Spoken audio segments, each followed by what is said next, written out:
Police commissioner Shri Anupamsinh ગેહલોતની સૂચના તેમજ સીધી દેખરેખ અને માર્ગદર્શન હેઠળ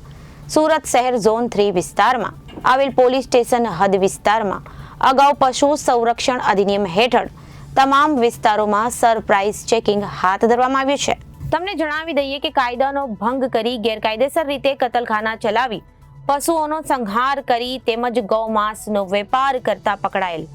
શંકમદ ઈસમોના રહેણાંક સ્થળો તેમજ કતલખાનાની સંભવિત જગ્યાઓ પર રાજદીપસિંહ નુકમ તેમજ પોલીસ ઇન્સ્પેક્ટર અતુલ સોનારા, અશોક ચૌધરી સહિતની એસઓજી ટીમ તેમજ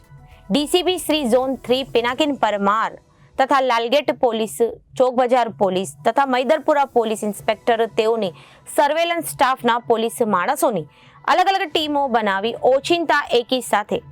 સરપ્રાઇઝ ચેકિંગ હાથ ધરવામાં આવ્યું હતું। દરમિયાન કોઈ ગુનાહિત પ્રવૃત્તિ ચાલતી હોવાનું જણાય